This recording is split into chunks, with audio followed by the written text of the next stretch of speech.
Hello guys, ఎలా ఉన్నారు? Welcome to Anil Moto Vlogs. చాలా రోజుల తర్వాత అయితే వీడియో చేస్తున్నా. ఈ వీడియోలో బజాజ్ పల్సర్ N150 గురించి A to Z positives and negatives అన్నింటినీ చెప్పబోతున్నా. ఇప్పటికీ నేను ఈ బైక్ని పర్చేస్ చేసి దాదాపుగా 15 నెలల పైనే అవుతుంది. మీరు ఇక్కడ చూడొచ్చు, 15,000కు పైగా ఆల్రెడీ తిరిగేశాను. సో ఈ ఎక్స్పీరియన్స్తో ఈ బైక్ పైన పూర్తి అవగాహనతో ఈ వీడియో అయితే చేయడం జరుగుతుంది. మీకు తెలిసిన విషయాలు లేదా జస్ట్ గూగుల్ చేస్తే తెలిసే విషయాలు ఈ వీడియోలో అయితే చెప్పి మీ టైంని అస్సలు వేస్ట్ చేయదలుచుకోవట్లేదు. కేవలం నా ఎక్స్పీరియన్స్ని, పాజిటివ్స్ అండ్ నెగిటివ్స్ని మాత్రమే చెప్పి సజెషన్స్ని ఇస్తూ మీకు పూర్తిగా క్లారిటీ వచ్చేలా చేస్తాను. సో అందుకోసం వీడియోని చివరి వరకు చూసి లైక్ కొట్టి సబ్స్క్రైబ్ అయితే చేసేసుకోండి. ఇక సుత్తి సోది లేకుండా వీడియోలోకి అయితే వెళ్ళిపోతాం.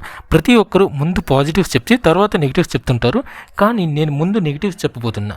యాక్చువల్లీ N150లో పెద్ద నెగిటివ్స్ అయితే ఏం లేవు, నాకైతే కనిపించలేదు. కానీ నా దురదృష్టం కొద్దీ నాకు మాత్రమే 2 నెగిటివ్ థింగ్స్ అయితే జరిగాయి. కాస్త ఓపికగా వినండి. నా దురదృష్టం కొద్దీ నాకు మాత్రమే అని ఎందుకన్నానో మీకే అర్థమవుతుంది. బైక్ కొన్న 6 మంత్స్కి కానీ నేను ఈ విషయాన్ని కనిపెట్టలేకపోయాను. అసలు ఏంటంటే, నా N150లో 2 మ్యానుఫ్యాక్చర్ డిఫెక్ట్స్ అయితే ఉన్నాయి. అవి కనిపెట్టలేనంత చిన్నవే, కానీ మ్యానుఫ్యాక్చర్ డిఫెక్ట్సే. లక్షలు పెట్టి కొన్న బైక్కి ఇలా ఉంటే కాస్త బాధ అయితే అనిపిస్తుంది. ఇక 6 నెలల తర్వాత కనిపెట్టిన ఆ మొదటి మ్యానుఫ్యాక్చర్ డిఫెక్ట్ ఏంటి అంటే, సరిగా గమనించండి, handle both sides same space ఇక్కడైతే లేదు. లెఫ్ట్ సైడ్ తిప్పినప్పుడు ఫోర్క్ సస్పెన్షన్కి, ట్యాంక్ డిజైన్కి ఉన్న గ్యాప్ అదే హ్యాండిల్ని రైట్ సైడ్కి తిప్పినప్పుడు ఎక్కువగా ఉంది. అంటే ఒక సైడ్ ఎక్కువగా, మరో సైడ్ ఆల్మోస్ట్ ట్యాంక్ డిజైన్ని టచ్ అయ్యేంత దగ్గరగా వెళ్తుంది. Actually both sides same gap అయితే ఉండాలి, బట్ ఇక్కడ అలా లేదు. ఇది మ్యానుఫ్యాక్చరర్ డిఫెక్ట్. బహుశా మీకు తెలియట్లేదేమో కానీ డైరెక్ట్గా చూస్తే అయితే తెలుస్తుంది. అండ్ దీనివల్ల ఎలాంటి ఇష్యూ అయితే లేదు, ఎవరు కనిపెట్టలేనంత చిన్నది కూడా. ఇలా అన్ని బైక్స్లో అయితే లేదు. నేను వేరే బైక్కి కూడా చెక్ చేశాను, బాగానే ఉంది. దురదృష్టం కొద్దీ నాకే ఇలా వచ్చింది. అండ్ ఇది కాకుండా ఇంకో మ్యానుఫ్యాక్చరర్ డిఫెక్ట్ కూడా ఉంది. అదేంటంటే, ఫ్రంట్ వీల్కి ఉన్న ABS డిస్క్ ప్లేట్ పైన ABS సిగ్నల్ సెన్సార్ రాపిడికి గురై ఘాట్లు పడిపోతూ వచ్చింది. అలా ఎందుకు జరిగిందంటే, ఫ్రంట్ వీల్ తిరగడంలోనే చిన్న వంపుగా, అంటే ఆట అంటారు కదా, పాములా కాస్త బెండ్ అయి తిరగడం అలా తిరుగుతుంది. కాకుండా చాలా చిన్న డిఫెక్ట్. సో పెద్ద ప్రాబ్లం అయితే లేదు, అసలు ప్రాబ్లమే లేదు, ఎవరు కనిపెట్టలేరు కూడా. కానీ దానివల్ల ఇలా ఘాట్లు పడడం అయితే జరిగింది. షోరూమ్ వాళ్ళు కూడా కనిపెట్టలేకపోయారు.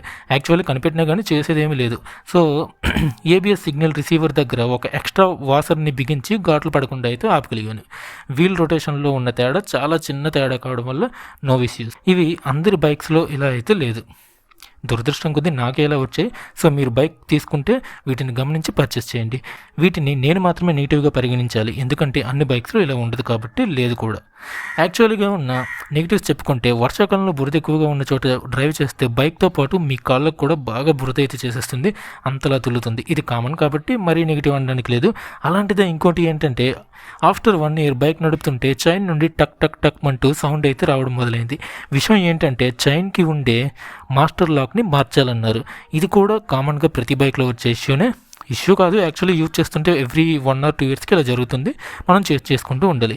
ఇక ఇష్యూస్, నెగిటివ్స్ అంటూ పెద్దగా అయితే ఏం లేవు. లేడీస్ని సైడ్కి కూర్చోబెట్టి డ్రైవ్ చేసేటప్పుడు జాగ్రత్త, ఎందుకంటే లెఫ్ట్ టర్నింగ్స్, యూ టర్న్స్ అంత సులువుగా అయితే కట్టవు.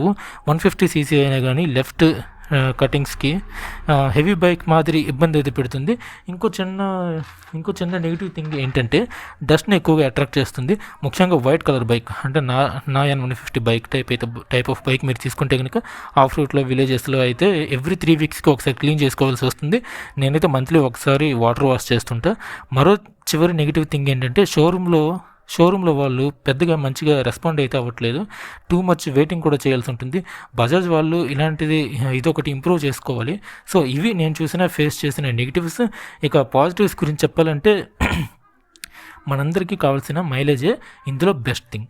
15 months అవుతుంది మైలేజ్లో ఇంక్రీజ్మెంట్ తప్పితే డిక్రీజ్మెంట్ ఎప్పుడు చూడలేదు. ఈ బైక్ కొన్న కొత్తలో 40 to 45 అయితే వచ్చేది మైలేజ్. 2 సర్వీసులు అయ్యాక 50+ ఇవ్వడం మొదలుపెట్టింది. ప్రజెంట్ అయితే ఎగ్జాక్ట్గా చెప్పలేను కానీ పక్క అరౌండ్ 55 మైలేజ్ అయితే ఇస్తుంది. సో ఫస్ట్ పాజిటివ్ థింగ్ ఏంటంటే, ఈ బైక్ల వరకు వచ్చేసరికి mileage is the best positive thing. బయట బైక్ చూసి ఇంత హెవీ మోడర్న్ లుక్లో ఉంది, ఇదేం మైలేజ్ ఇస్తుంది అని చాలామంది అడిగారు. ఆ 50+ అంటే షాక్ అవుతున్నారు. సెకండ్ పాజిటివ్ థింగ్ ఏంటంటే, రైడింగ్ కంఫర్ట్ అండ్ ఫీల్. మనం బైక్ని కొనేది రైడ్ చేసేటప్పుడు ఇచ్చే ఫీల్ని ఎక్స్పీరియన్స్ చేయడానికే కదా. అయినా చాలామంది చాలా నీడ్స్ పెట్టి కొంటూ ఉంటారు. N150 అయితే మీ నీడ్స్ని ప్లస్ మీకు కావాల్సిన రైడింగ్ ఫీల్ని అయితే పక్కా ఇస్తుంది. N150 అయితే చాలా కంఫర్టబుల్గా నాయిస్ లేకుండా చాలా స్మూత్గా వెళ్తుంది. ఈవెన్ లాంగ్ రైడ్స్ కూడా 90+ స్పీడ్లో కూడా వైబ్రేషన్ లేకుండా స్మూత్ రైడ్ని అయితే ఇస్తుంది. హ్యాండ్లింగ్ కూడా చాలా బాగుంటుంది. థర్డ్ పాజిటివ్ థింగ్ ఏంటంటే ultra modern look and design. ఏంటి భయ్యా N150 కంటే బెటర్ లుక్ అంటే MT-15 లాంటి బైక్స్ అయితే ఇంకా బాగుంటుంది కదా అని మీరు చెప్పొచ్చు. కానీ N150 ఫ్యామిలీ బైక్, ఒక ఫ్యామిలీ బైక్, అది కూడా బడ్జెట్లో 150cc సెగ్మెంట్లో 50+ మైలేజ్. దీన్ని మించిన బైక్ అయితే లేదు. ఉంటే let me know in the comment section.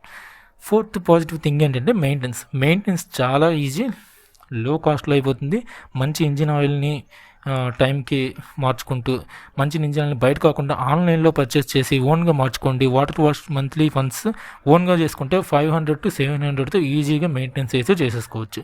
Fifth positive thing ఏంటంటే నైట్ జర్నీకి ఎలాంటి ఇబ్బంది లేకుండా మంచి powerful LED lights, perfect brakes అయితే దీనికి ఉన్నాయి. మెయిన్ పాజిటివ్ థింగ్ ఏంటంటే సాటిస్ఫాక్షన్. నేనైతే 100% సాటిస్ఫైడ్. అంటే చూసుకోండి ఎంత పాజిటివ్గా ఉన్నాను. ఈవెన్ 2 మ్యానుఫ్యాక్చర్ డిఫెక్ట్స్ ఉన్నా కానీ స్టిల్ అవి పెద్ద లెక్కలోకి రావట్లేదు. ఎందుకంటే ఇందులో ఉన్న పాజిటివ్స్ వలన. యాక్చువల్లీ మ్యానుఫ్యాక్చర్ డిఫెక్ట్స్ నా బైక్లో ఉన్నాయి, మిగతా వాటిలో అయితే లేదు. ఉన్నా కానీ నేనైతే పాజిటివ్గానే ఉన్నాను బైక్ పైన. ఎందుకంటే నాకు అది పెద్ద ఇష్యూస్ లాగా కనిపించలేదు. ఆ డిఫెక్ట్స్ అనేవి ఎవరు కూడా కనిపెట్టలేనంత చిన్నగా ఉన్నాయి. ఈవెన్ నేనే ఆల్మోస్ట్ 6 months తర్వాత వాటిని కనిపెట్టాను. ఇంకా ఎంత పాజిటివ్గా ఉన్నానంటే ఒకసారి ఆలోచించండి. నేనైతే ఈ 15 monthsలో ఒక్కసారి కూడా ఎందుకు ఈ బైక్ కొన్నానురా బాబు అని ఎప్పుడు కూడా అనుకోలేదు. ఇంకా చిన్నగా పాజిటివ్స్ చెప్పాలంటే బోల్డ్ ఉన్నాయి, కానీ అవసరం లేదు. ఫుల్లీ సాటిస్ఫైడ్ అని చెప్తున్నా కదా. స్టిల్ మీరు ఇంకా తెలుసుకోవాలనుకుంటే ప్రీవియస్ వీడియోస్ని అయితే చూడండి. ఇంకా ఏమైనా డౌట్స్ ఉంటే కామెంట్ సెక్షన్లో అడగండి. అండ్ నెక్స్ట్ వీడియోలో అసలు బైక్స్లో ఇంజిన్ ఆయిల్ ఎప్పుడు మార్చాలి, ఏ ఇంజిన్ ఆయిల్ ఫిల్టర్ మంచివి, ఆన్లైన్లో బెస్టా లేక ఆఫ్లైన్లో బెస్టా, ఇలాంటి వాటిపైన నా బైక్ ఏది వాడుతున్నా అన్నది కూడా చెప్తాను. సో మరిన్ని అప్డేట్స్ కోసం సబ్స్క్రైబ్ చేసుకోవడం మాత్రం మర్చిపోకండి. Thank you for watching. జై హింద్, జై శ్రీరామ్.